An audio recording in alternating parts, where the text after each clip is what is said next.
This is a journey into a world of mystery and deceit, a fantastical place full of UFOs, strange encounters, and stories of alien abduction. My name is Nick Cook. I'm a defense journalist. My job is to investigate secret programs, the shadow defense industry, worth billions of dollars but hidden from public view. I dig out evidence of clandestine technologies concealed behind a network of false trails and military smokescreens. In this film, I'm going into a world that is taboo for a journalist like me.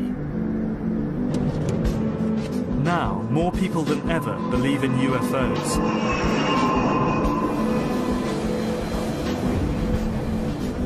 I want to know what really has been flying through our airspace. Do these sightings offer evidence of top-secret military and defense technology? Or do they hold the clues to something more mysterious? My plan is to trace the phenomenon through each decade, from early sightings of UFOs during the Second World War to the mass reports of alien abductions that swept America in the 80s and 90s. In between, I'll be investigating such landmark cases as the Roswell incident and the Zamora sighting to try to answer the question, are UFOs real?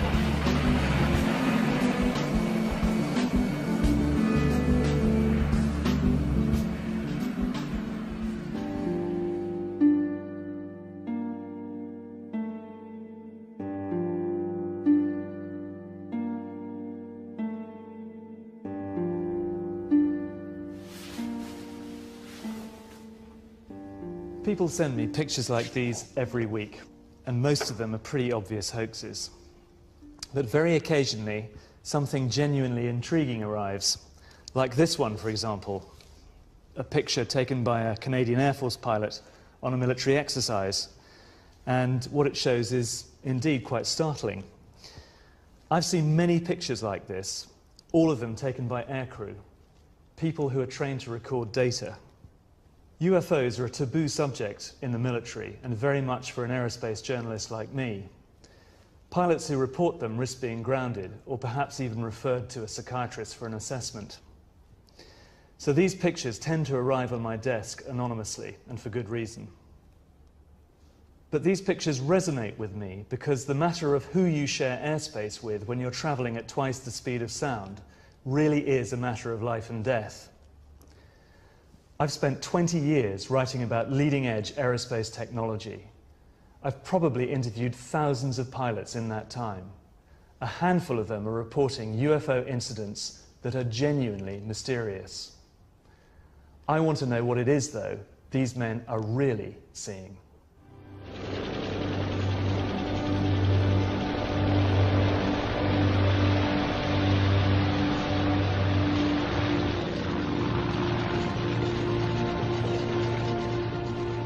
The history of UFO sightings is not a long one, but it's a bit longer than most people suspect. To start to make sense of UFOs, you must go back 63 years. To the Second World War and these men, and what some of them saw in the night skies over Europe. Allied aircrews described strange glowing balls of light that tracked their aircraft, and even coined a name for them, Foo Fighters.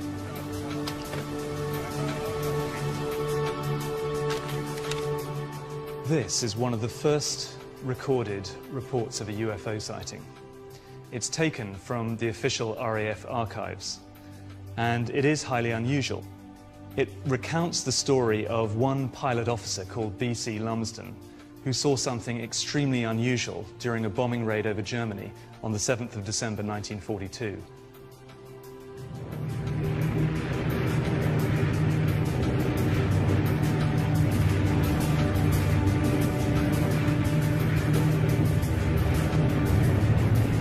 On Red 2. We were cruising at 7,000 feet when we discovered we had company, an orange coloured light off the port wing. At first I thought it was tracer flak, but discounted this when I saw how slowly and controlled it was moving. What the hell is it? It seemed to be playing with Red 2, diving around the fuselage. Suddenly, it turned starboard and headed straight for us. I found it hard to make other members of the squadron believe me, but the following night, one of the squadron flight commanders had a similar experience, with a green light. It's gone! It's gone! It's gone!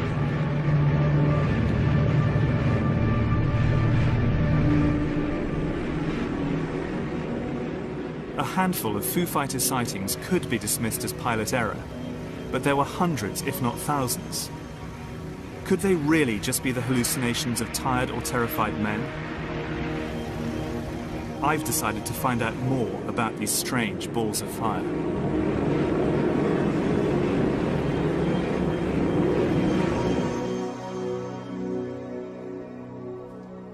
Military historians Dave Clark and Andy Roberts are leading experts on UFO sightings during the Second World War. People were seeing tiny balls of light, not much bigger than a beach ball, say, to full-blown flying saucers in the style that we would appreciate today. And there's a problem of reporting them at debriefing, because if you had bomber crews landing and saying, you know, we saw these peculiar lights chasing us for miles and miles and miles, some of the bomber crews I've spoken to were fearful that they'd get grounded for lack of moral fibre, for inventing things to get them grounded, some form of psychological problem.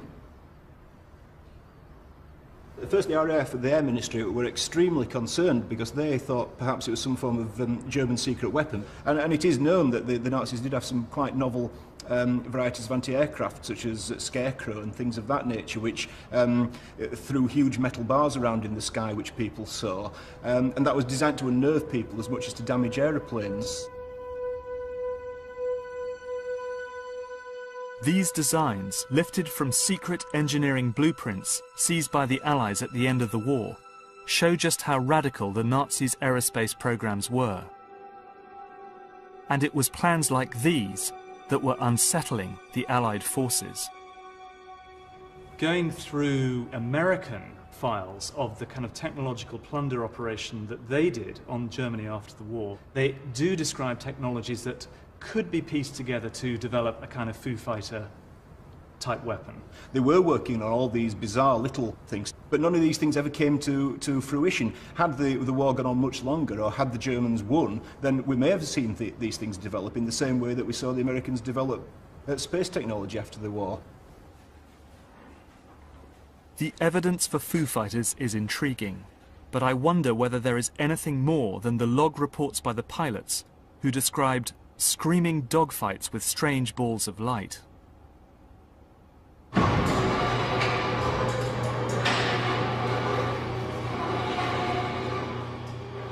I've come to meet American technology historian John Dering. He has first-hand information on the development of Foo Fighters. I interviewed a German aircraft engineer who had actually worked on these vehicles in the prototype stage and in the early phases of production. These were vehicles that were unmanned. They were what we would probably best describe today as unmanned aerial combat vehicles. These were vehicles that were not just sent up for surveillance purposes. They actually had a purpose of remotely controlled to engage the Allied aircraft, the bombers in particular, by basically trying to apply a mechanism that was not necessarily a catastrophic destructive effect, such as blowing the Foo Fighter up and taking the aircraft down. This was intended to be something that could be reused multiple times. There's plenty of anecdotal evidence that Allied air crewmen saw these things over Germany, but what about hard evidence on the ground that this technology was actually pursued by the Germans? One of the reports that I have seen and looked over was in reference to a project in the Black Forest that involved a small vehicle that was specifically intended to be an interceptor for advanced air defense against Allied bombers. Now that document actually came from a U.S. intelligence officer, and so I have pretty high certainty that that was real.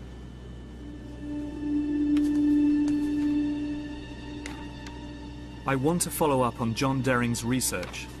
His work indicates there was secret technology being developed in Nazi-occupied Central Europe, which might account for some of the UFO sightings.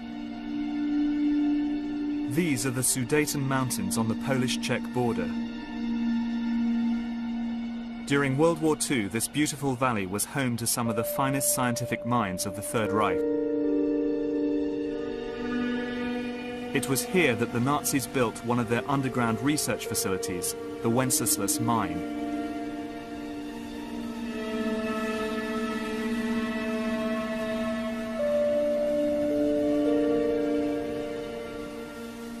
I'm meeting Polish military historian Igor Witkowski, who will guide me round the mine, a vast underground complex hidden away from Allied bombs, which Nazi slave labor carved out of the Sudeten mountains. Example of a surface infrastructure being kind of a reflection of the underground festival. Here, in the desperate last months of the war, that German scientists worked around the clock to produce Kriegensscheiden, the war-winning technology that might produce a stunning knockout blow, even as the Nazis were being pushed back towards Germany.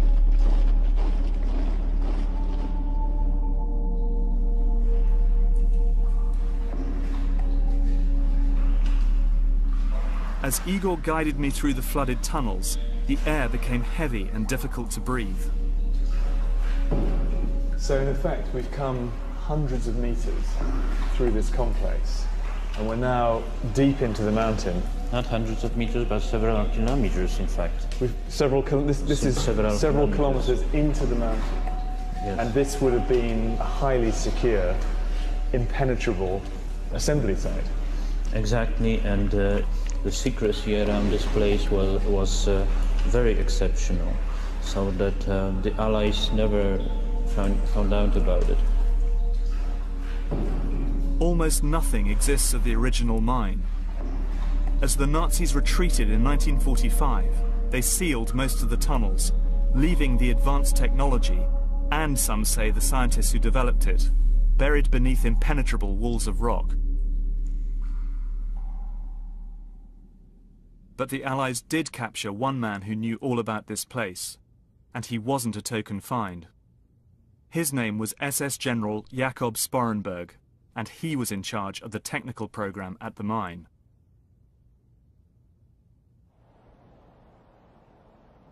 What he revealed astonished his interrogators.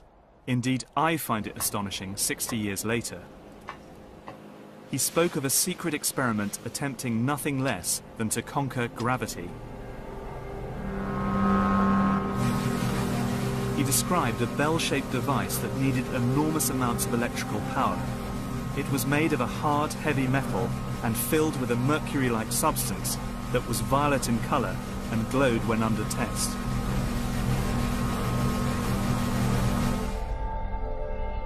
People who worked on the bell suffered from sleep problems and severe vertigo. 5 of the 7 scientists died while working on the project.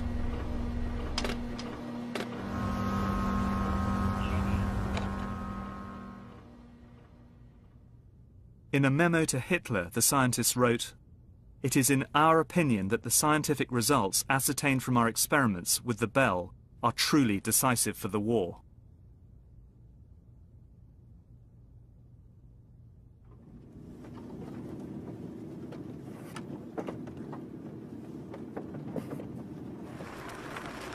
Experiments with the bell happened deep underground in the mine, but directly above it, on the surface, was this strange structure.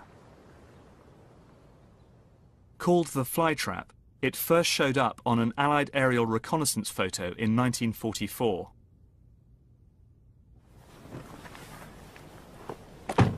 Igor Witkowski believes that the flytrap was a test rig for advanced propulsion technology. In other words, flying saucers. There is a extremely strong and thick steel reinforcement of the pillars, which means that it was to withstand some great forces working on it. How did it work? We don't know exactly, but we do know from Sporenberg's evidence that the bell was a revolutionary device, and the flytrap, designed as its test rig, was fed with underground cables running to the heart of the structure. So the cabling led down here, Right or away rather from the power station over there. Yes, up to the flytrap. Right. It was Well, they're actually virtually filled with high voltage Yeah. cables, as thick as an arm. Right. You know, that thickness. I have photographs of them, and that's just another strange fact that point out to such a possibility that it would have been used for some experimental purposes. I mean, they're actually pretty sizable. It's kind of like 1.5 meters of, of concrete-lined ducting down here. Yes, exactly. Pretty solid. So it all adds up to, I mean, pretty strong evidence that the power station over there was feeding this tremendous amount of power to the facility, the fly trap over there. Just there, exactly. Yeah. In a way, no, very strong. What Witkowski has uncovered is interesting. I've spent a long time researching the quest to produce anti-gravity technology, the holy grail of aerospace design. Is it possible that the UFO sightings over Nazi Germany were related to this quest?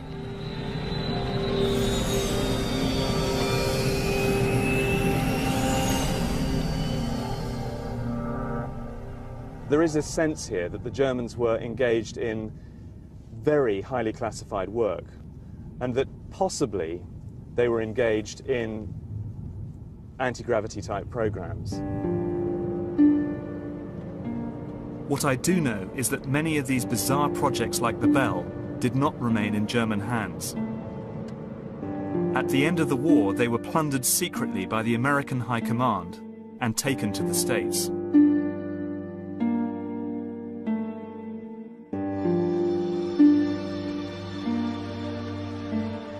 The speculation about Foo Fighters was about to be overshadowed by one of the most sensational UFO sightings of all, the 1947 incident at Roswell in New Mexico. That's where I'm heading next.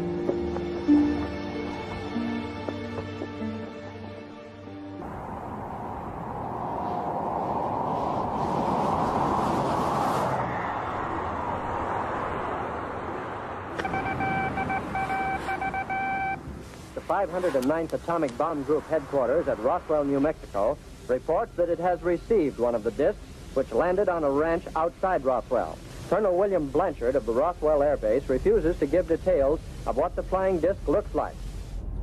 In July 1947, a UFO is supposed to have exploded in midair over Roswell, New Mexico, showering its debris over a remote ranch nearby. The actual saucer itself is said to have come down here on the plains of San Agustin. UFO proponents doggedly say that this vehicle that allegedly crashed here was extraterrestrial. The Roswell crash is the best-known case in the annals of ufology. Supporters of the extraterrestrial explanation claim that the military recovered crash debris and alien bodies from a site located on the very edge of a top-secret military base called White Sands. The press had a field day.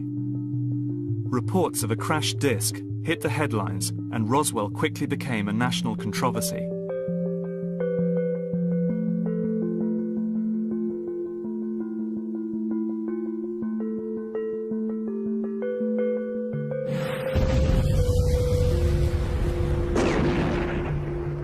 The military were quick to quash stories of bodies, but their denials just fueled the belief that they were hiding something.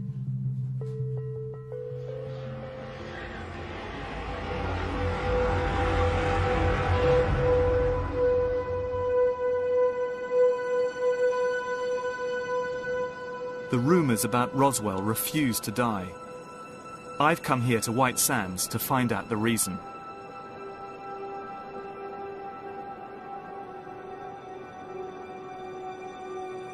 There's something strange about the sky here.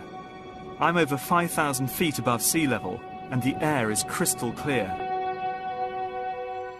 I've come to meet Mike Smith and Wayne Matson, two ex-Air Force officers who have lived in the area for some time. Mike explains that the desert climate can throw strange shapes into the air.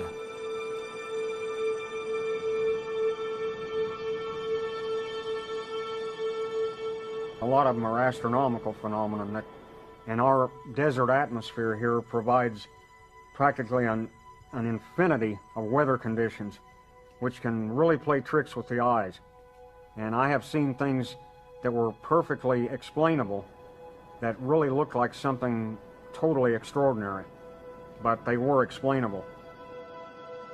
And as Wayne tells me, even cloud formations can be misleading. Lenticular clouds are often mistaken for UFOs. Pretty extraordinary, aren't they?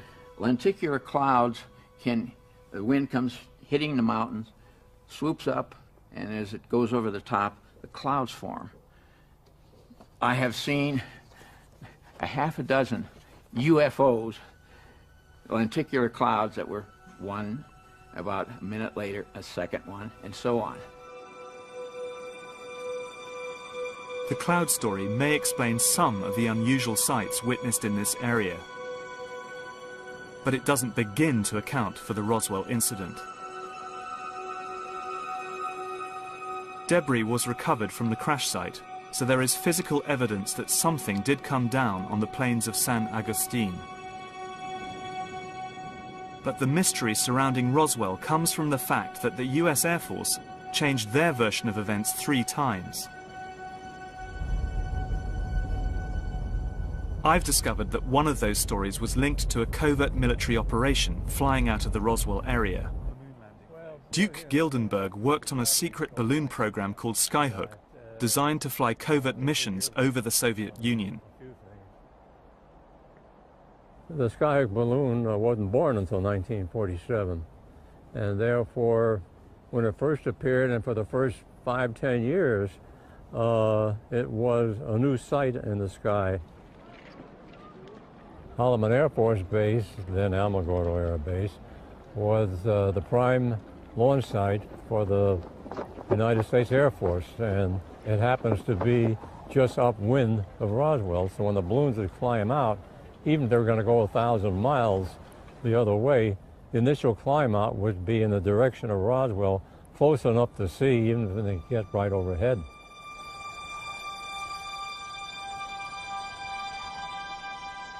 Every flight we flew has generated UFO reports. In fact, for a while, we were even using it as a backup tracking system. We call up a town and say, anybody see a UFO this afternoon? Yeah, one to the, okay, what direction? To the south? Okay, keep an eye on it. We allowed them to remain UFO reports, with the hope being that once they got over the Soviet Union, they would still be registered as UFO rather than our reconnaissance balloons.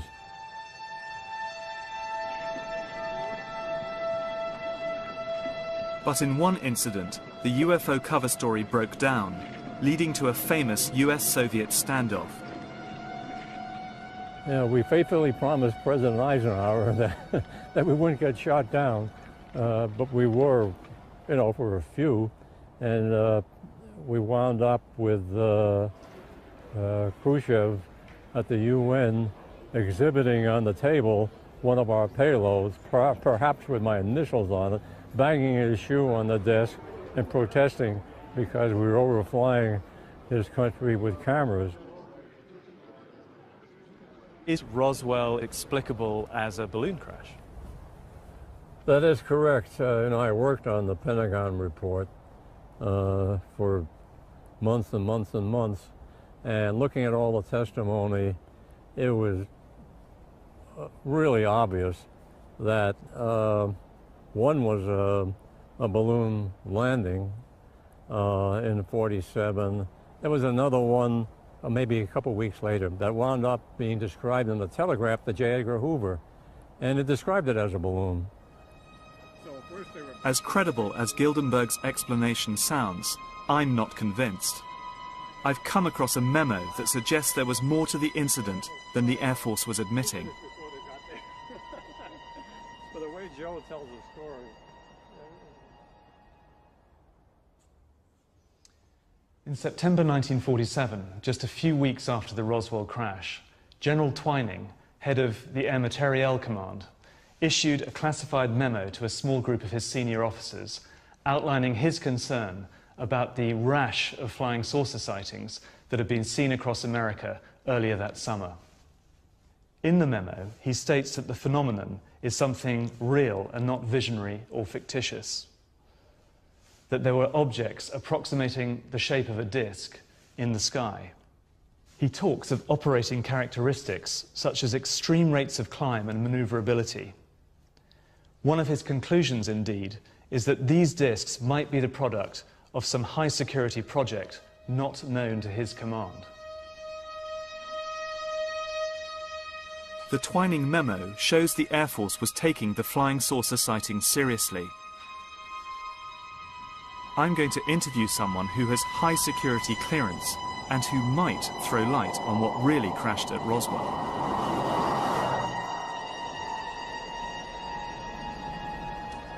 I'm here to see John Alexander, Vietnam vet, ex-Special Forces and military intelligence. He's taken a close interest in the Roswell incident. Part of the problem has been the government itself. On Roswell, they have been less than forthcoming. They've been caught time after time just overtly lying to the public. And so the government's credibility in this field is pretty damn low. So you can't, they can't come out and say, well, here's the truth today. Do you think that these vehicles have crashed to Earth, and do you think that the US military has recovered them? No. Why not? Why? I'll tell you why not, and this is where I get in trouble with everybody. I looked. I am, kind of the one person who has gone nose to nose with the head of all of the intelligence agencies and whatnot. We looked from a historical perspective. I can mention now that Edward Teller was one of the folks who was interested in my work in other fields. Edward Teller. He was the head of weapons research at Los Alamos and father of the H-bomb. If alien technology had been found by the military, he would surely have known about it. I actually had him over for dinner. We had this discussion. He was not opposed to the notion of UFOs. We always said if 5 people knew at that time, Teller would have been one of them, because understanding energy, and he was the one who was working on the most advanced energy source known at the time, and you get the absolutely not. So Teller told Alexander that whatever it was that crashed at Roswell, it was not extraterrestrial. But I still don't buy Gildenberg's story about a balloon crash. So my thoughts are moving back to the Second World War and the work of the German scientists. Could the American operation to capture those scientists and their technology offer any clues to what really happened at Roswell? In 1945, President Truman ordered a secret operation codenamed Project Paperclip. It instructed the US military in Germany to round up German scientists and persuade them to carry on their work in America.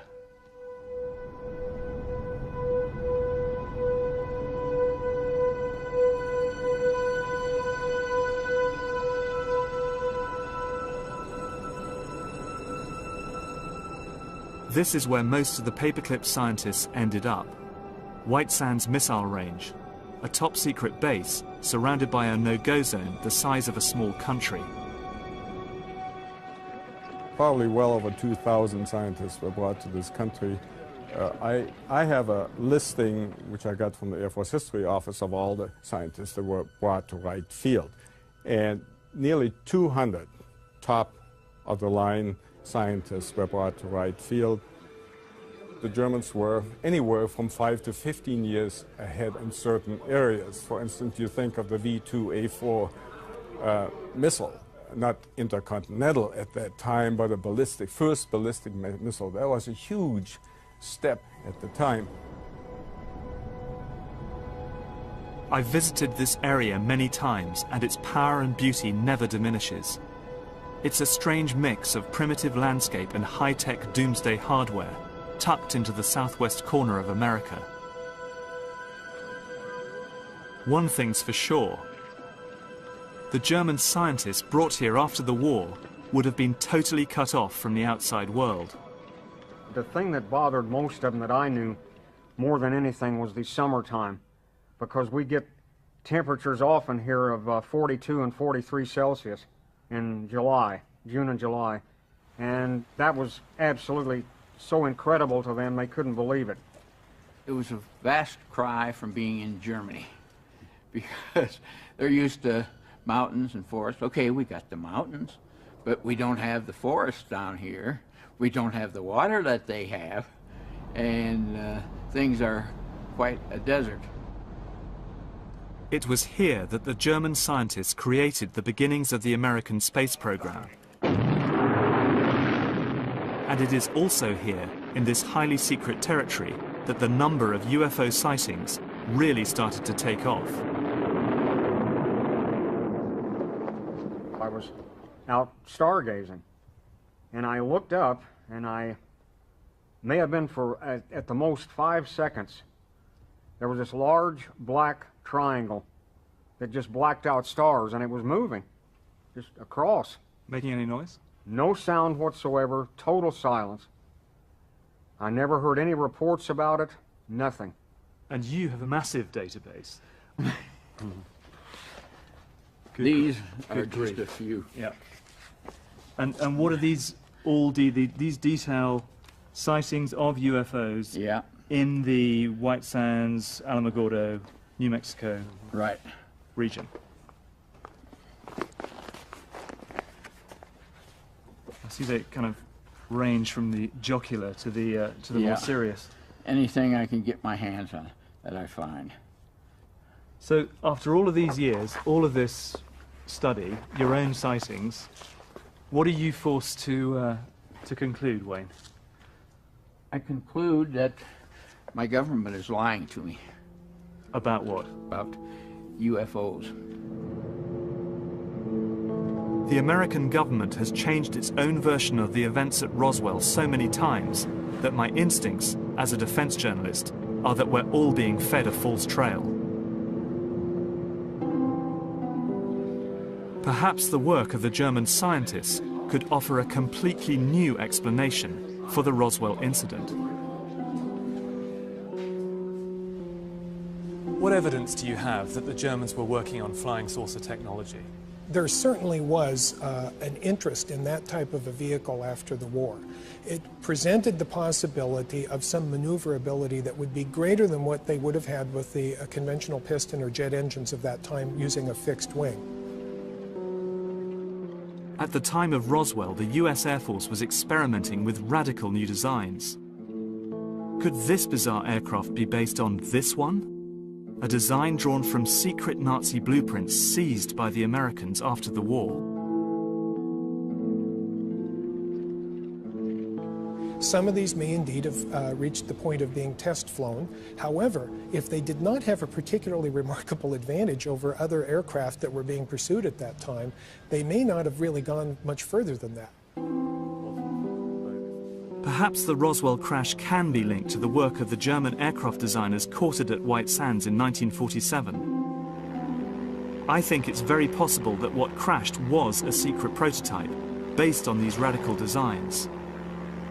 But I can't prove it. And the US government has changed its mind so many times that we may never know the truth. But what is certain is that UFO sightings in America were about to reach epidemic proportions. Not just in New Mexico, but over the skies of the nation's capital, Washington, D.C.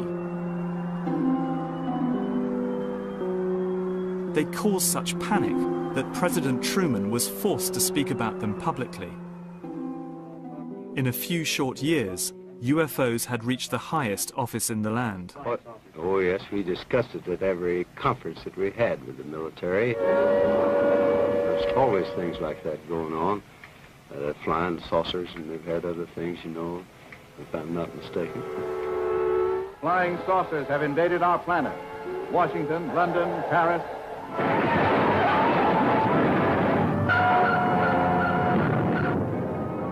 America was about to go saucer crazy. To the best of our knowledge, My wife and I are the only ones left alive.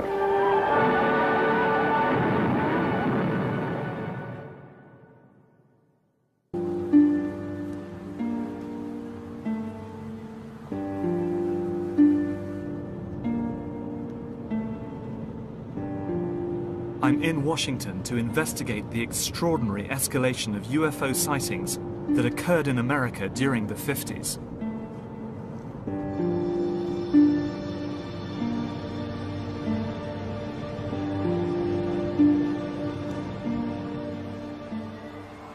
In 1952, a series of strange lights were seen over Capitol Hill. UFOs had arrived in the political heartland of America, causing mass panic. In the midst of this big national flap, sightings occurred over Washington, D.C. This involved 3 radar sets in the Washington, D.C. area, which picked up targets that were traveling around in restricted airspace over the Capitol. This couldn't be ignored. It had all the makings of a national emergency.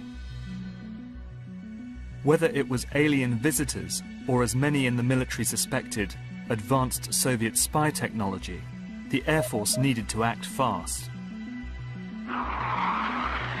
Jets were launched against the UFOs, and the military made sure their actions made headline news. The intention was to reassure the public, and it might have worked, but for the fact the following weekend, the 19th of July, the UFOs were sighted again.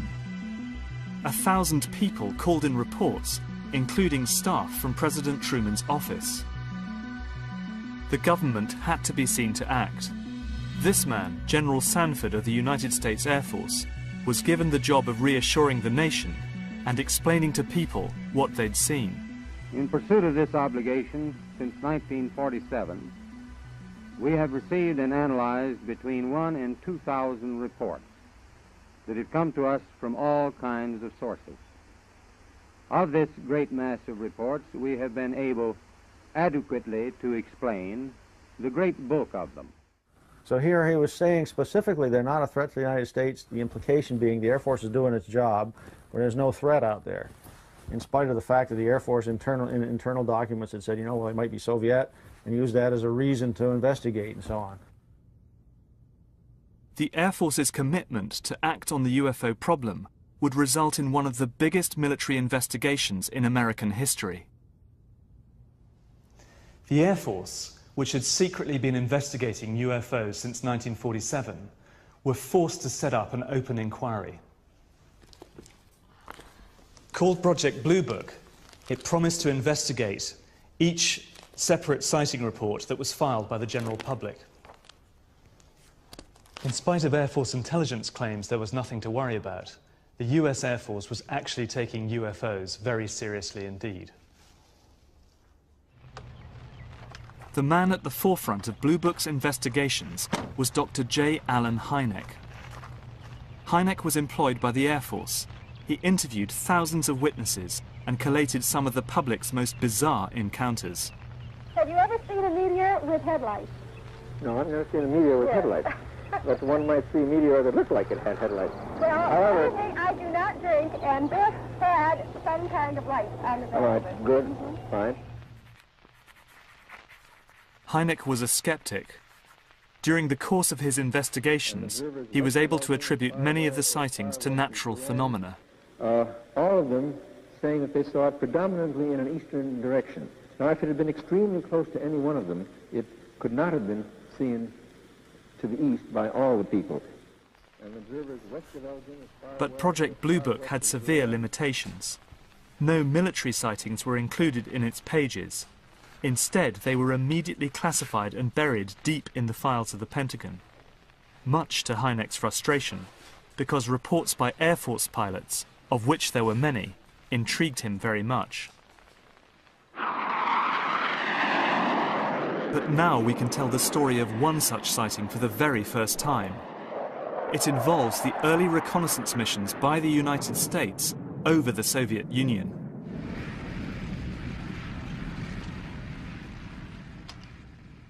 Thomas Hanley was an RB-47 radar operator.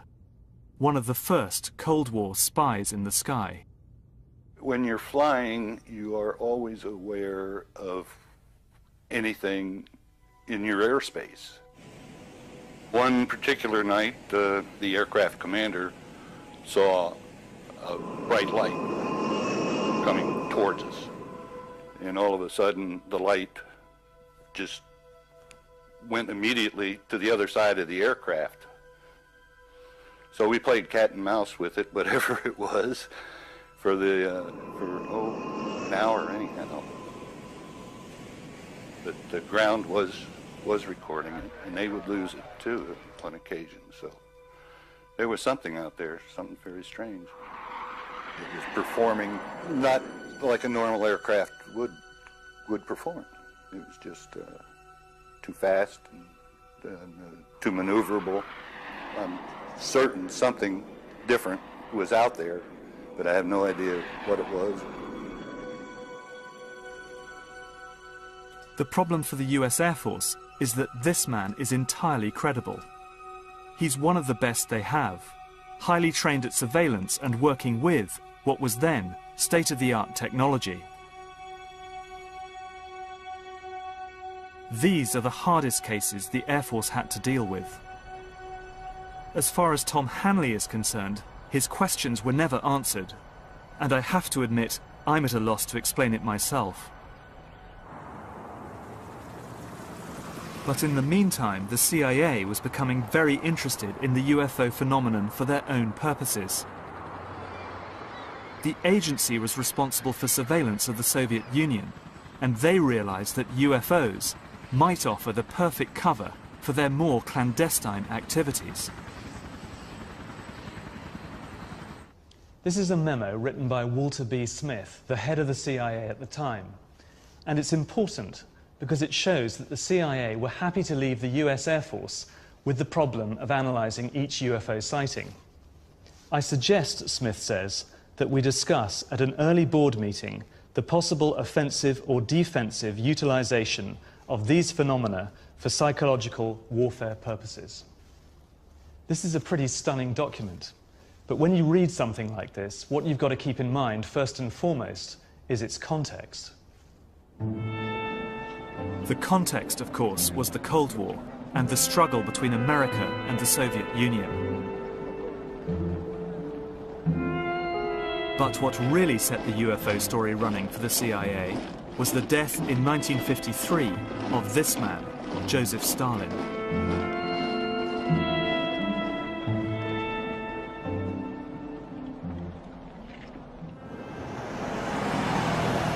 I'm going to meet the former senior analyst of the Soviet desk at the CIA, who can tell me exactly how the CIA set about manipulating the UFO story in order to gain the upper hand in the Cold War. Melvin, hi. Dick, hi. Good to meet you. Good to meet you.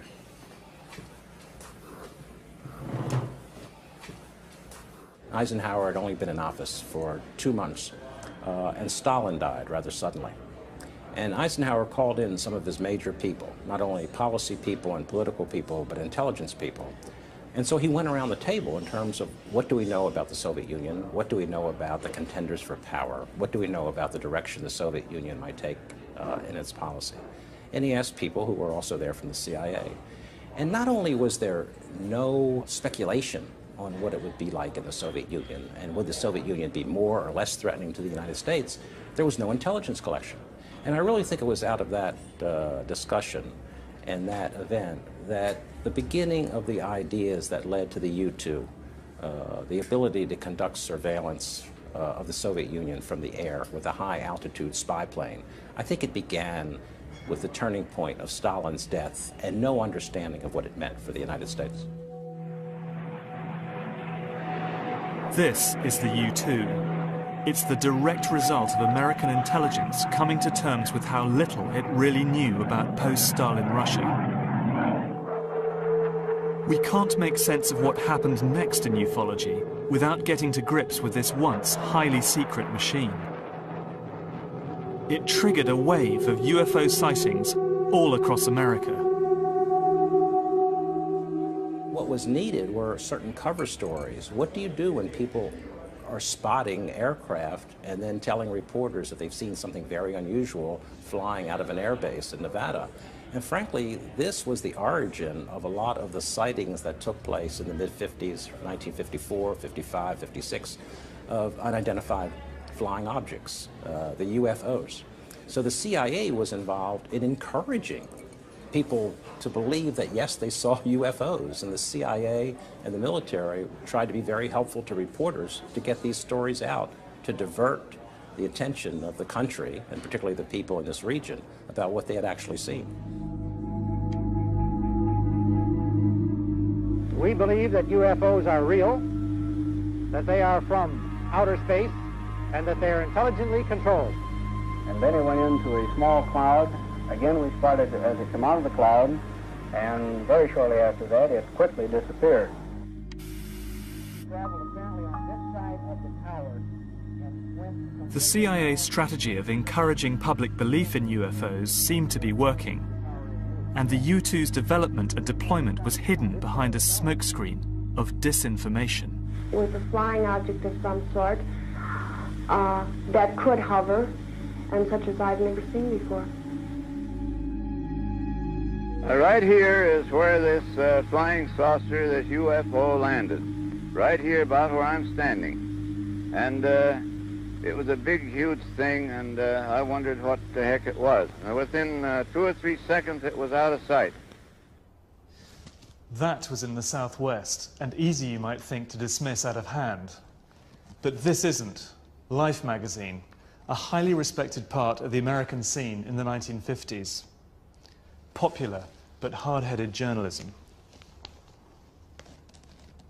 A very famous issue of the Life magazine that has Marilyn Monroe on the front.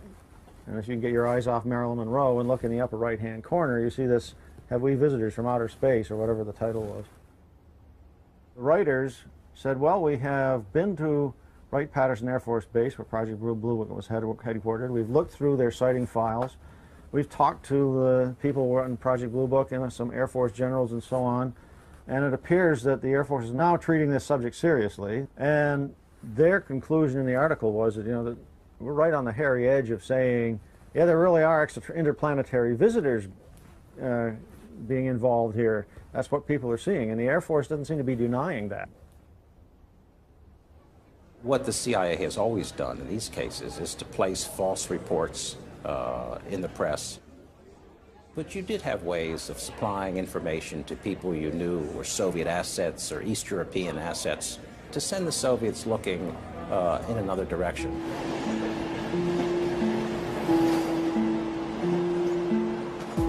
The real targets of the flying saucer fever were, of course, the Russians.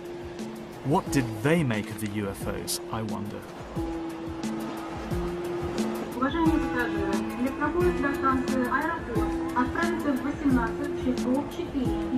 I've come to Moscow to talk to Igor Sinitsyn, a former KGB operative who was the personal aide to the Bureau's #1, Yuri Andropov.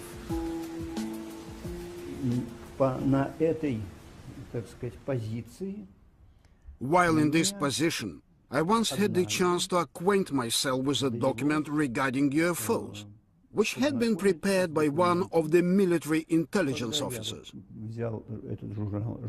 So, when I read this series of articles on UFOs, I decided to give it to Andropov to read.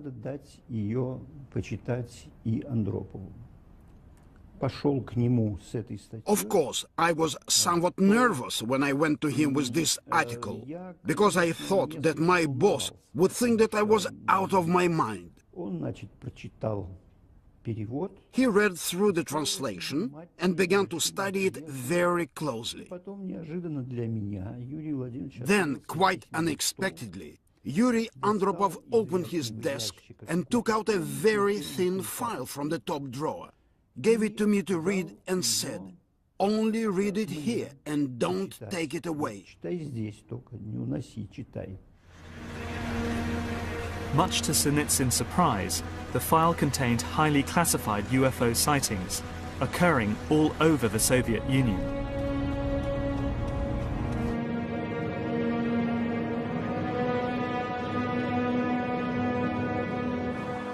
What people saw behind the Iron Curtain was what the CIA wanted them to see.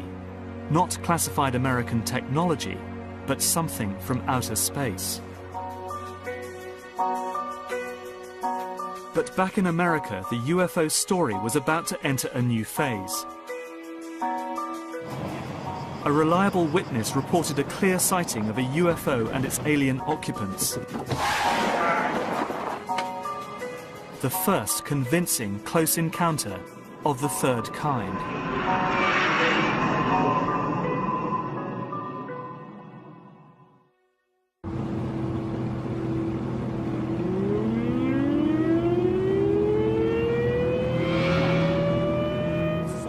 On the 24th of April 1964, America experienced its first credible close encounter of the third kind.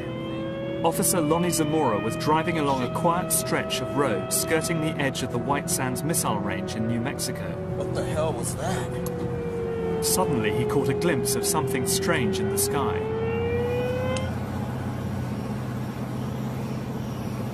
Whoa.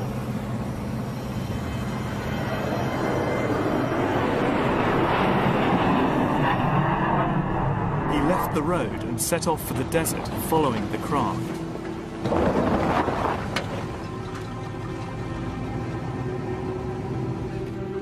He caught sight of a shiny object, now landed, about 200 yards away. As he looked over, he saw two figures in white coveralls, close to what looked like a flying saucer.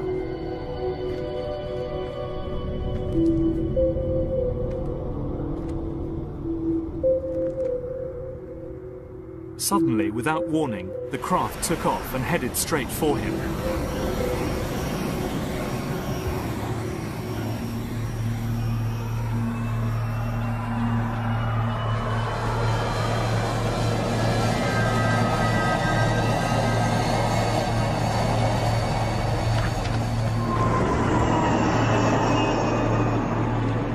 And as quickly as it had arrived, it disappeared off into the distance at high speed. This statement by Lonnie Zamora is one of the most intriguing UFO reports on record. It made headline news at the time. Everyone acknowledged that Zamora was a first-class witness, a police officer, a man not prone to exaggeration. The Zamora case remains one of a handful of unexplained sightings in Project Blue Book. When investigators arrived at the scene, they found an impression in the soil, surrounded by burnt brushwood. Zamora was so distraught that he insisted on seeing a priest before handing in his report. The US Air Force was under pressure to explain what had actually landed. But there is one man who claims he knows what Lonnie Zamora saw. Duke Gildenberg had access to top-secret flight logs at White Sands and carried out the official investigation into the case. That very same day, we had a mission scheduled for the Surveyor unmanned spacecraft that was going to be attached to a small helicopter and then flown all around the range by contractors sampling lava and that kind of thing, which they might see on the moon. On board was the pilot, and then there was an engineer, and they were both in white coveralls. So to us, that that identified it almost perfectly. It's too much of a coincidence. Two guys in white coveralls that were doing the mission anyway, and then the sampler, which had left a print in the dirt that was identical to what it later left on the moon. I find it hard to believe Gildenberg's explanation. Zamora was a trained police officer, and I'm sure would have known the difference between a helicopter and a flying saucer. To try and make sense of what Zamora saw, we need to go back to the U-2 and to an event that shook the world in 1960.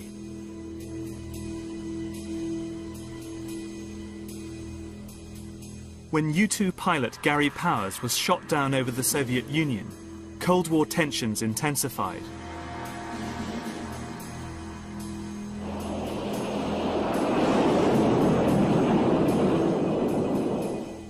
The wreckage of his spy plane was put on public display in Moscow.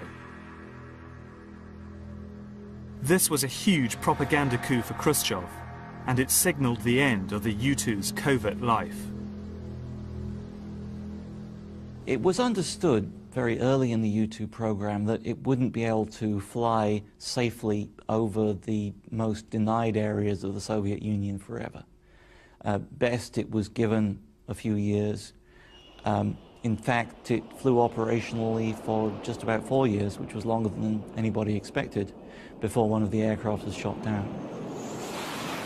The CIA launched an effort to produce a more workable aircraft with similar or better performance, and one that would be so fast and so high flying that even the best missile technology that anybody could be looking at in those days would have a very hard time hitting it. Richard Bissell was head of the CIA's overflight program between 1956 and 1960. He was the man given the job of replacing the U-2. He had a radical idea about how this might be achieved. We see here that he's urging his technical department to design a new aircraft for reconnaissance missions over Russia. According to Bissell, who had a very good grasp of the technological challenges, the optimal shape for that vehicle would be saucer-shaped. The Avrocar, which appears for all the world to be a flying disc. It wasn't just Bissell who had flying saucers on his mind. Just across the border, Avro, a Canadian-based company, had recruited talented British aerospace designer John Frost to work on a flying saucer. Frost was a visionary, and under his leadership, the company began experimenting with disc-shaped craft. Called the Avrocar, it was a handful to fly and could barely get off the ground, but it caught the eye of the United States Air Force. They bought all rights to the project, and then it simply disappeared.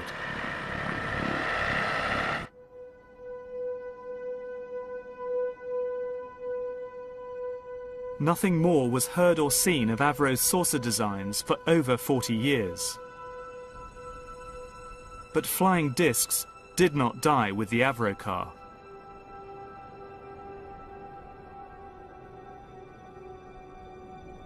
Buried in the depths of the archives, I've discovered some blueprints which reveal something quite fantastic. A supersonic saucer. Called the Silverbug, it was truly revolutionary. The plans show in detail a multi-jet engine craft that boasted amazing maneuverability and speed. It's an intriguing thought that this concept may tie in with the work of the German scientists who brought saucer technology to the US at the close of the Second World War. I believe Silverbug could explain what Lonnie Zamora witnessed in the New Mexico desert in April 1964. His description of a silver disc-shaped object appears to fit in with the Silverbug profile.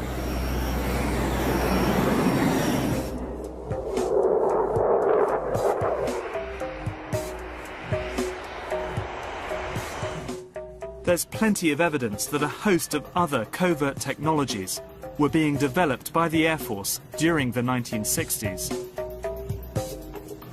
And many of the sightings on record at the time can be traced back to their secret testing programs. But I've heard there was a significant rise in sightings in the UK at the same time. Could the two be linked, or was the British phenomenon part of something completely different? I'm going back to the UK to find out.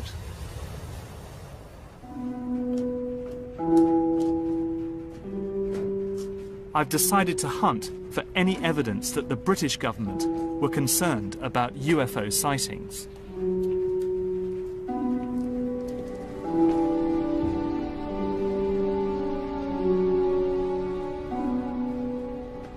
As an aerospace journalist, I've spent many hours poring over old Ministry of Defence memos.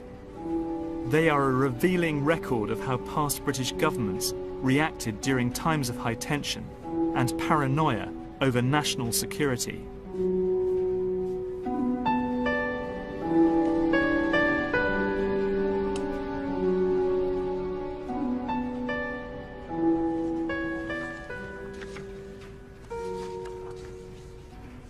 Well, there's a really sort of fantastic, typical British understatedness about all these reports emanating from the MOD round about the 1950s and 60s about UFO sightings. We have memos here from Winston Churchill, for example, who was Prime Minister in 1952, saying, "What does all this stuff about flying saucers amount to? What can it mean? What is the truth? Let me have a report at your convenience." Fantastic.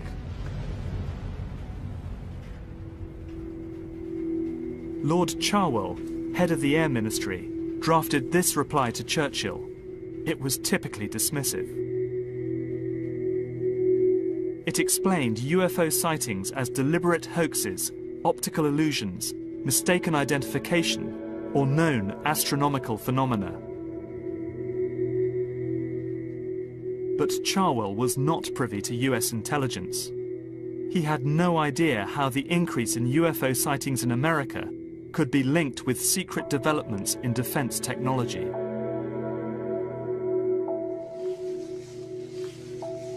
Here we have quite an interesting file from the MOD, the numbers of unexplained, in inverted commas, aerial sightings reported to the Ministry of Defence from 1959 until 2000. The sightings rise modestly from 1959, when you have 22 sightings, and then up to 95 in 1966.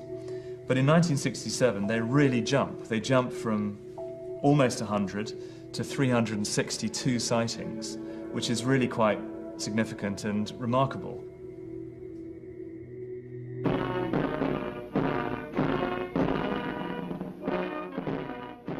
As the Cold War ramped up, there was a significant expansion of the American military presence on British bases throughout the 60s.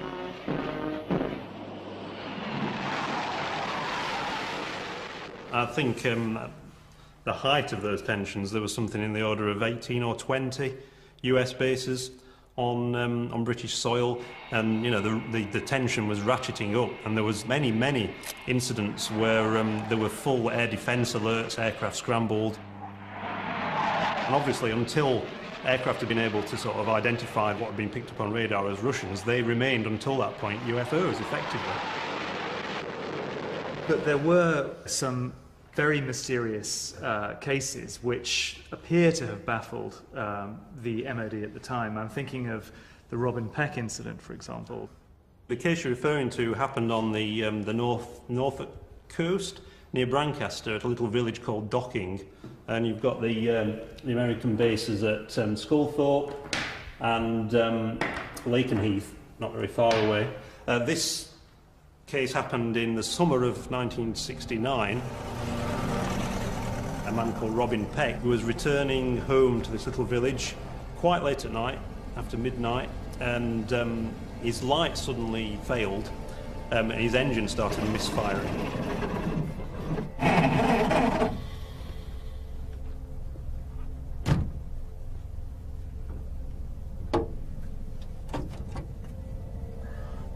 He felt this, what he described as like a wave of static electricity. And he looked around at about 200 feet from the ground with what he described as a huge inverted mushroom, a brilliant blue, ice blue colour. Suddenly, inexplicably, it just disappeared, almost in the blink of an eye towards Norwich, leaving this glow in the sky. He was so shaken by what he'd seen that the following morning he went to the police station in Docking and made a full report. These reports went to the Ministry of Defence in London, and they were passed around from one division to another. They ended up with the Defence Intelligence people, and there was a little comment on the file that basically said maybe this was a UFO. I could find no explanation in the Ministry of Defence archives revealing what Peck actually witnessed. Which is not surprising, since only a tiny group at the highest level of the MOD had any idea of what the Americans were flying out of these bases. With the expansion of US bases in the UK at bases like Mildenhall, do you think this myth about UFOs could have just migrated across the Atlantic to protect US activities at these bases? Well, really, you're dealing with a generic problem here. You're dealing with sophisticated technology, breakthrough technology, and trying to protect the origin of that technology and the capability of that technology. And it's quite possible that a story that worked for you in the United States in the 1950s could be applied to the deployment of U-2. You needed to protect not only the capabilities of these sophisticated instruments, you needed to protect, in some cases, the United States' role in deploying these instruments, because this was a sensitive issue often to a host country. Some of the strange UFO sightings in Britain and the United States might be explained by activities at a secret base here in Nevada. So secret, in fact, that, according to the Pentagon, it still doesn't officially exist. From a defense journalist standpoint, it doesn't get any stranger than this. Just behind me there is Nellis Air Force Base. Nellis is at the southernmost tip of the Nellis Air Force Range, a closed-off area totally barred to the public that's about the size of Switzerland. And nestling within the Nellis Air Force Range is Area 51, the world's most secret Air Force base. When Richard Bissell of the CIA urged his designers to think out of the box, this is where their imaginations ran wild.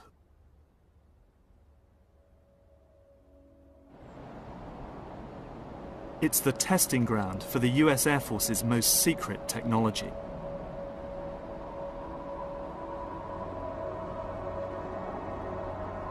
When the U-2's covert life ended, this is what Bissell's designers came up with.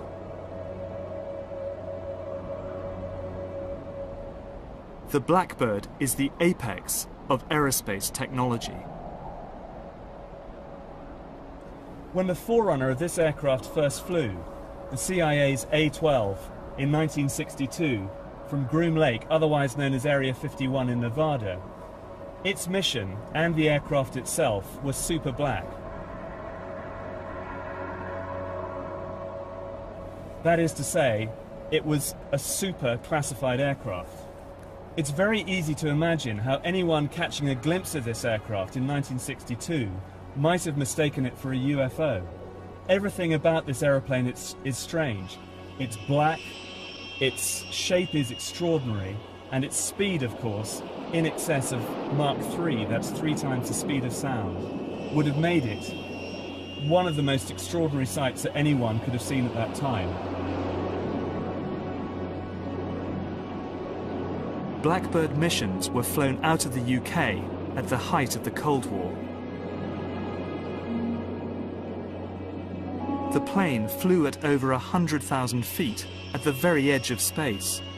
It was so fast that when it overflew the Soviet Union, it could simply outrun any missile attack.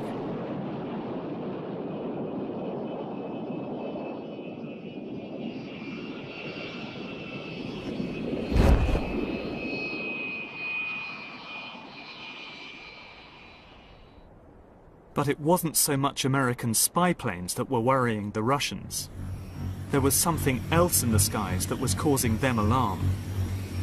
An incident over the small town of Petrozavodsk would trigger the largest study of UFOs on the face of the Earth. Russia's X-Files had begun.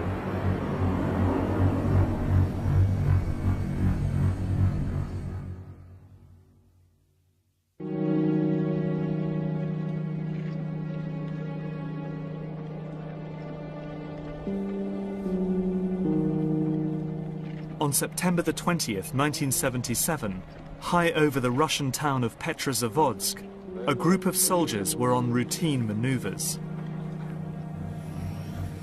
suddenly a bright star appeared radiating pulsating beams of light. The object lingered over the town like a huge jellyfish. After a few minutes, it wrapped into a bright half disk and shot off.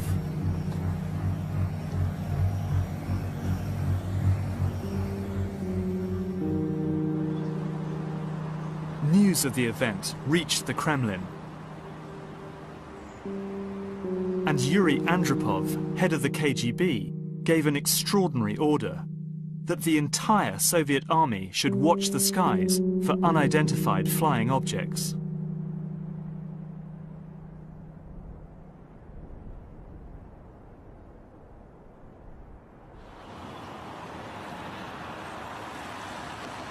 I'm in Russia, on my way to meet the two men, Colonel Boris Sokolov and Dr. Yuli Platov, who were ordered by Andropov to coordinate the whole operation. Colonel Sokolov. Nick Cook. Yuri.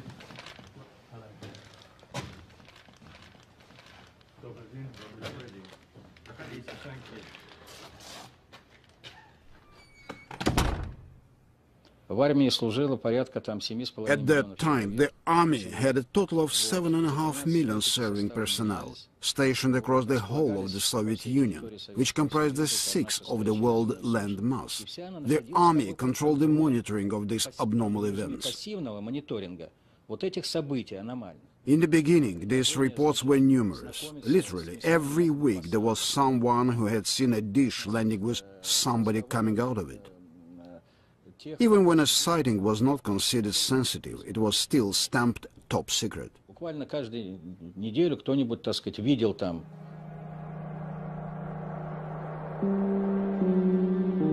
The observations continued every night for 13 years. No other nation has conducted such a long and thorough research program into unidentified flying objects. But as Sokolov tells me, the evidence was inconclusive. I would like to say that it is absolutely certain that in those 13 years there was not a single report of anybody's contact with aliens. Most of the sightings, which were taken by observers and thought to be something abnormal, were in fact, as our research has shown, connected to technical experiments by our own military.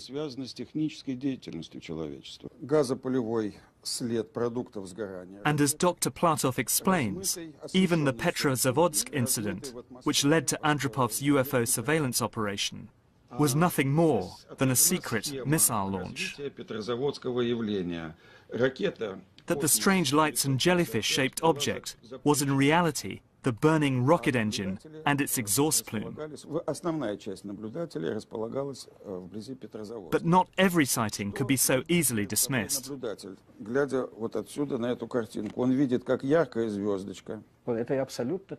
Even though we could explain some of these sightings, there were many unexplained events which caused scientists to scratch their heads and which still remain unanswered today.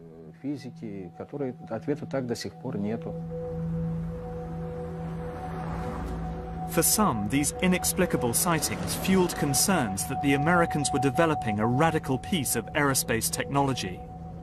Something that behaved and looked like a UFO, that could fly undetected into Russian airspace.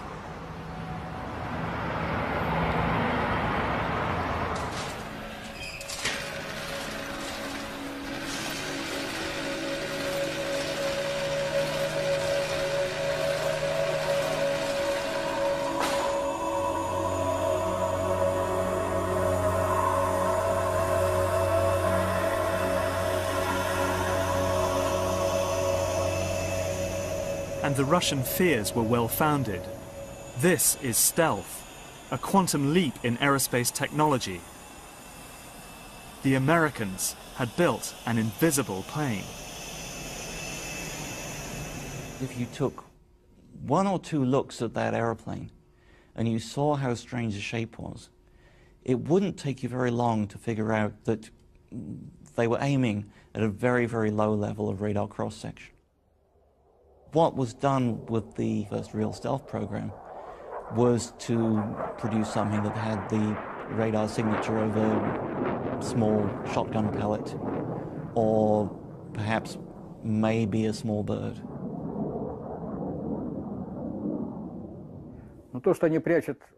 My view is that it was advantageous for the Americans to keep up this kind of hype regarding UFOs. We guessed it was policy to conduct a campaign of misinformation as far as the general public was concerned. Stealth was an enormous breakthrough, and nobody out in the wider world really believed it was possible. Nobody could even imagine that it was possible to do that.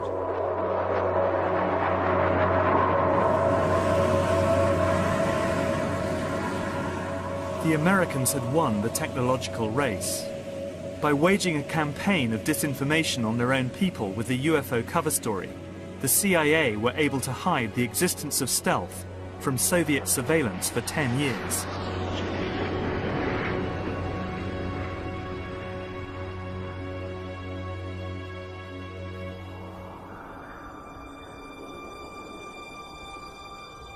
But stealth couldn't begin to explain the series of alleged alien encounters which were about to shock the American Southwest.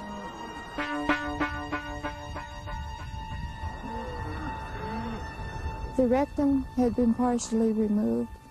The eyes were bulging out. I was horrified at the thought of what could do this in broad daylight. I really did believe something strange was going on. We had one up north where we believed the animal was paralyzed and was alive when it was being mutilated. These horrific events took place all over the plains of New Mexico, an area that had been witnessing UFO sightings continuously since the 1940s. I'm on my way to meet Edmund Gomez.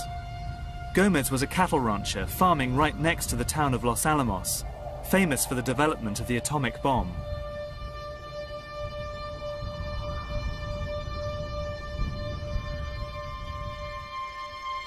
We met up and headed out to a desolate corner of his ranch.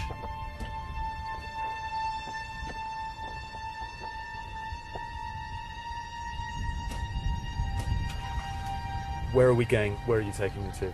I'm taking you to our animal graveyard.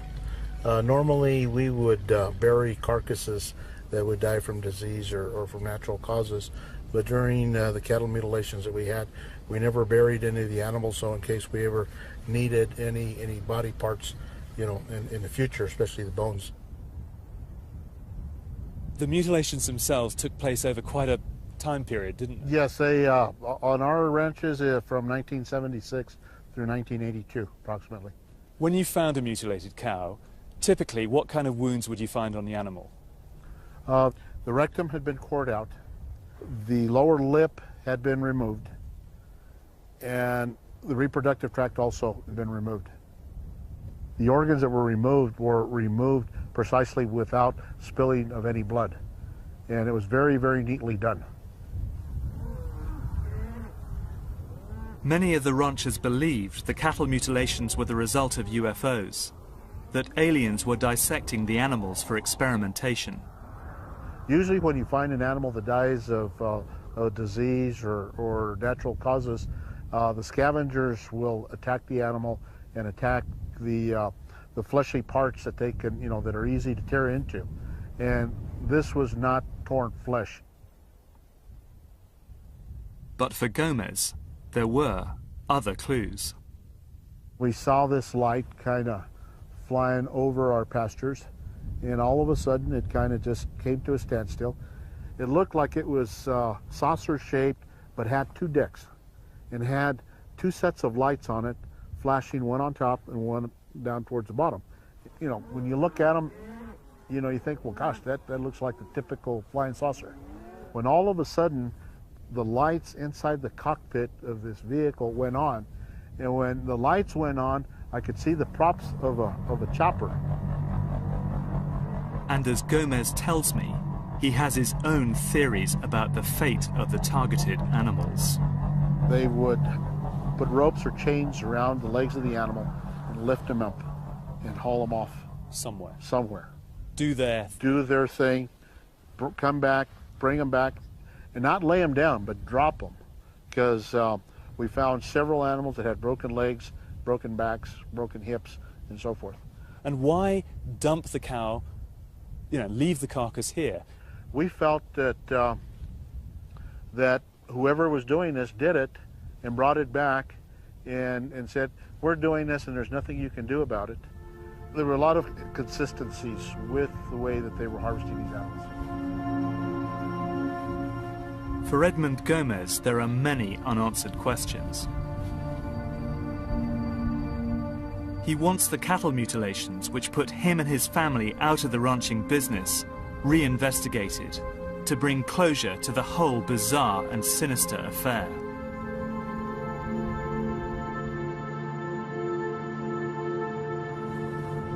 Well, I think Gomez's hunch that this was some sort of covert testing activity was bang on the money. From the way the cows were mutilated, from the organs that were removed from the cows, it seems very clear that this was some kind of covert testing, covert monitoring program of some kind of contamination in that region.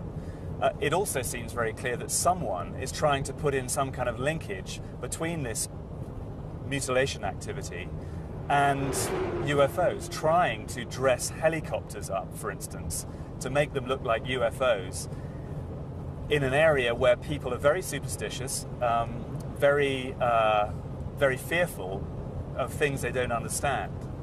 So it's clear to me that some kind of disinformation campaign is going on, but the reality is whatever was going on up there has nothing to do with extraterrestrials or UFOs.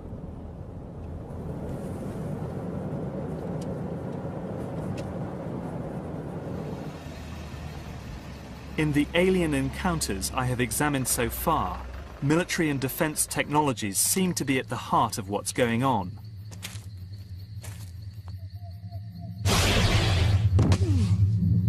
But parallel to these stories are other reports of more direct encounters between aliens and humans, which seem to be of a wholly different order. These are the chilling first-hand accounts of alien abduction.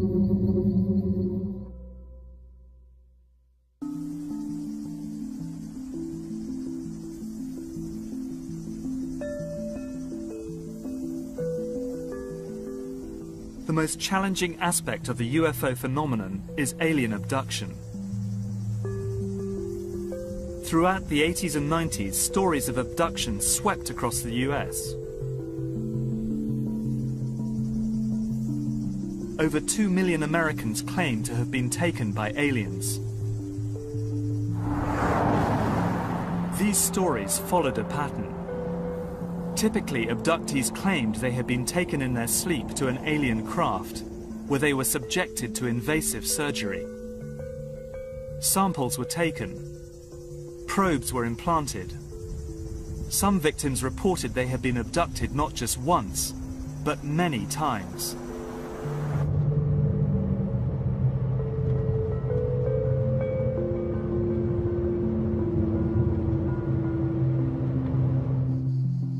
I've come to meet Travis Walton. He was the first alien abductee of this epidemic, and his story, which was widely reported, had a powerful effect on the public imagination. I caught up with him near the Apache Sitgreaves Forest in Arizona, where the whole incident unfolded. Well, there was a group of 7 of us men. We were working up in the mountains, in the woods. We had a tree cutting contract up there.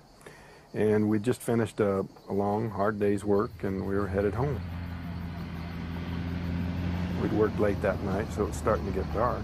And as we were driving down this rough track there, we saw light coming through the trees. What the hell is that?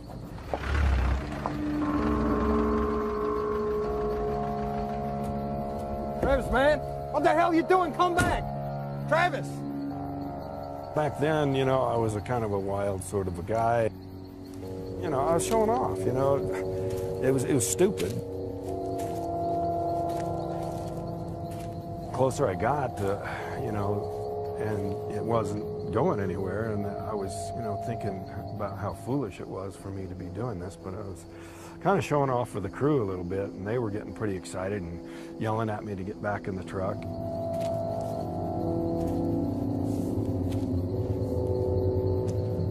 When I got up to it and I was standing there looking up at it, the sound suddenly got louder and it started to move, and it was making this sort of a rocking motion.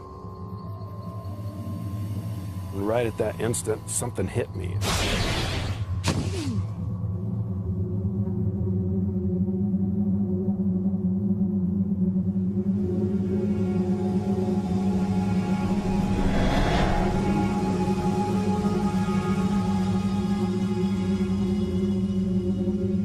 Next thing I knew, I was regaining consciousness, but I was in a lot of pain. I saw these forms over me, and when I finally got it into focus, I could see this creature looking at me, and I just flipped out.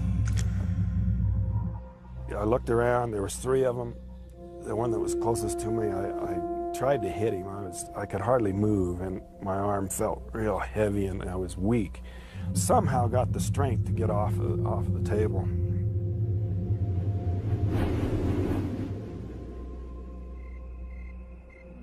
Several nights later, Travis Walton reappeared, dazed and confused. I didn't know how much time had gone by. There's something in the conversation, you know, made that apparent to them. They said, "Hey, feel your face," and I felt, and I had this, you know, week's growth of beard, and I was just totally shocked by this. So you've been gone 5 days. I had enough trouble just dealing with the reality of this incredible thing that had happened to me. You know, it was just so hard to explain what I'd been through, and there was nobody to relate to. And you know, 29 years ago, that was turned to. It was just on my own.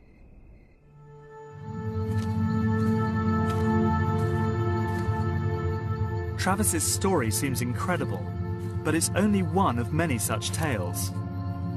Does the weight of evidence add up to a believable pattern of abduction?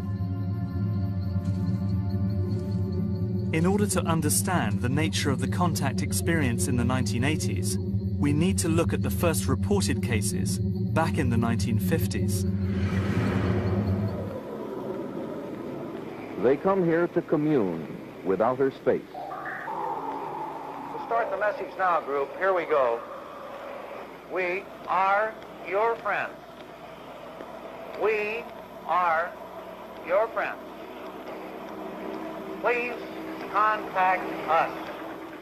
Contactees were a group of people who claimed they'd been visited by human-like aliens from planets such as Venus and Saturn. Unlike Travis Walton's aliens, these visitors were reputed to be benign. We are your friends. Living in the shadow of the arms race, contactees preached peace towards all species, whether alien or terrestrial, and campaigned for disarmament. As Cold War paranoia reached its peak, the CIA ruthlessly misled the American people about UFOs in order to hide their surveillance programs against the Soviet Union. Melvin Goodman believes that the contactees were simply the victims of this dark political climate. I wonder, in terms of a general disinformation campaign, whether if you plant a seed, basically from then on, there's nothing you can do to control it. Well, that's the blowback principle. And certainly once you get involved in UFO sightings and trying to encourage the people of the Southwest that there were indeed UFO sightings and making people who may have been lunatics appear to be heroes, there's no telling when that will end, and there's no telling what kind of blowback will take place. And even the people who started this kind of mythology can end up believing their own myth because they start to hear this story played out over and over again. Of course, disinformation is a factor behind tales of UFO sightings and alien contact. But I also think there's something else. Our need to believe. Anthropologist Charles Ziegler has studied many abductee testimonies. These people were not mentally impaired. Many of them were, in fact, highly trained.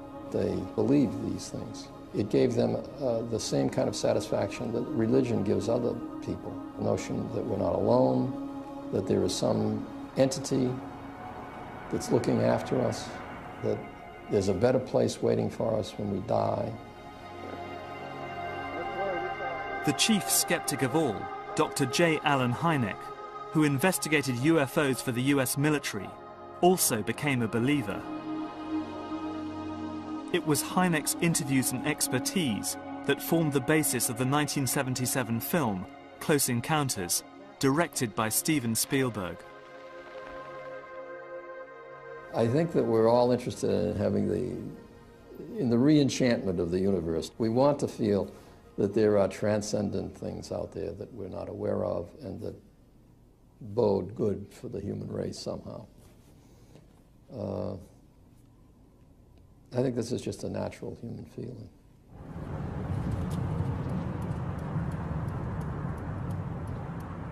But what really fascinates me as a defense journalist is that you are as likely to find believers in UFOs among the higher reaches of the aerospace industry as you are in Hollywood. This is a report into future technology commissioned in 1968 by McDonnell Douglas, then one of the biggest aerospace and defense contractors in the world. What's extraordinary about this document is that it takes the existence of UFOs seriously. It recommends using UFOs and copying their design to make the next quantum leap in aerospace technology. Some UFOs may be extraterrestrial vehicles. They certainly have not been proven otherwise. The existence of extraterrestrial vehicles indicates vehicles could be built which would have capabilities quite useful to McDonnell Douglas Corporation. The report even suggested interviewing contactees to gather data. And if they were thinking that over 25 years ago, what advances might be on the horizon today? I'm here in Seattle to meet someone who's built a device in the basement of his garage, indeed is flying it there, that he and others claim is able to do so by defying our current understanding of physics. As unlikely as it sounds, I'm wondering whether what I'm about to witness may just be our first small step towards the stars.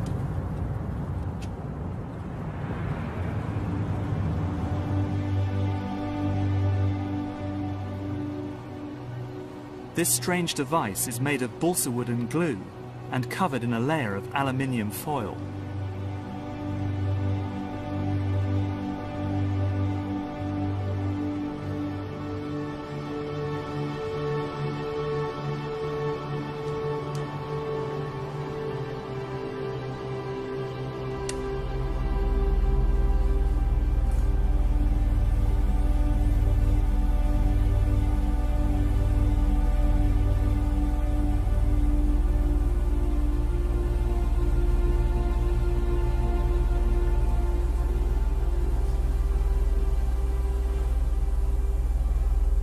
So Tim, tell me, why is this lifter demonstrating this levitational effect? Well, there's an interaction that occurs between the corona wire, which runs around the top, and the foil underneath. Yeah. And there's a 3 to 4 centimeter air gap in between there, and literally a high voltage electric field occurring. Now, there's been some controversy. Is this an ion wind effect? Is it the high voltage literally taking air molecules with it and creating an upward thrust? Or is it something more? Nobody knows for sure how the lifter flies, but one popular theory is that high voltage current flows between the wires, suspended on the top of the craft, through the air, down to the aluminium foil wrapped around the frame. The current literally drags air molecules down with it, creating a downforce called an ion wind, which provides the thrust needed to lift the airframe skywards. This technology, not just the lifter, but this whole scope of technologies, is almost like looking at the internal combustion engine back in the 1800s. We're trying to take it and say, look, these are real technologies. They have the same flaws that any other technology does, but hopefully they can do things that other technologies can't. So do you think what we're watching here could be the modest beginnings of a whole new industry? Yeah, I think the lifter is literally sort of like the tricycle, and it may not end up becoming the technology that builds the starships of tomorrow, but it at least shows us that given the right circumstances, given the right power, it will work. I'm nearing the end of my journey, and I feel as if I've come full circle. Because what Tim Ventura's lifter reminds me of is the Nazis' secret experiment in anti-gravity propulsion I discovered in the Wenceslas mine.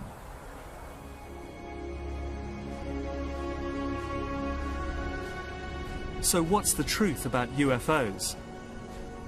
The story of successive attempts to develop radically new forms of flight, conducted under the strictest secrecy, is inextricably bound up with our relationship with UFOs over the last 60 years. Whether it's Allied pilots buzzed by strange balls of fire in 1942, or the Roswell incident 5 years later, there is a strong case to be made that secret military technology offers a convincing explanation for many UFO stories. For me, what is so striking about Roswell is that it's the first good example of an officially sanctioned UFO disinformation exercise. It showed the CIA that UFOs could provide perfect cover for their Cold War activities. It didn't take much for the CIA to spin the extraterrestrial story into the hearts and minds of the American public. And once it was there, all manner of experimental technology could, if it was spotted, be put down to the UFO phenomenon. But there are some cases that I just can't explain.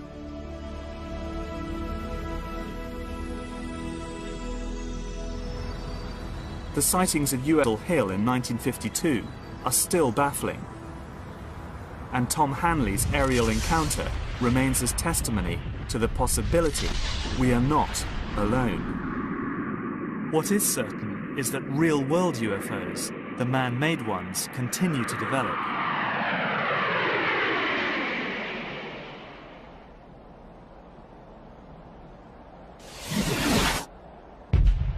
Recently, a series of sonic booms were heard exploding across California and Nevada. Something was in the sky that could be heard and felt, but not seen. Some informed observers, and I'm one of them, believe it was an aircraft traveling at several thousand miles per hour, a secret project known as Aurora. There is no trace of Aurora's physical existence, no evidence of government spending on its development or deployment. But there are tantalizing images that point to its existence. Pictures, for example, like this one. It shows a donut-shaped exhaust pattern, a sign perhaps that Aurora makes use of something called a pulse detonation wave engine. And it delivers a hell of a punch, easily enough power to drive an aircraft to 6 times the speed of sound. But perhaps the most intriguing are these images. This is a weather satellite image that shows a very interesting contrail originating out of Area 51 in Nevada and moving all the way across the United States, out over the Atlantic, on across Europe, and into Russia and China. Whatever it is, it's moving in excess of 8,000 miles an hour. If it is the contrail of a high-altitude hypersonic aircraft, in my book it's the best evidence yet that Aurora is real.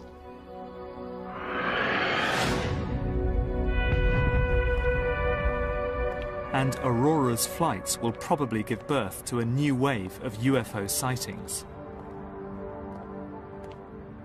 Because whether aliens exist or not, many of us want to believe in them. Perhaps the only way we will ever find out for sure is if we make the leap into deep space ourselves. That day may come sooner than we expect.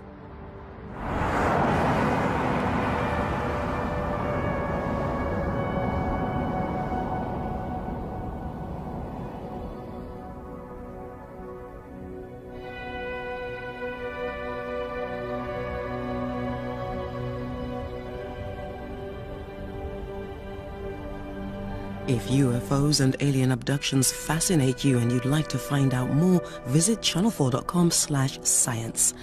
Next, from aliens to alienation, when Grace gets upset by a baying mob in Big Brother.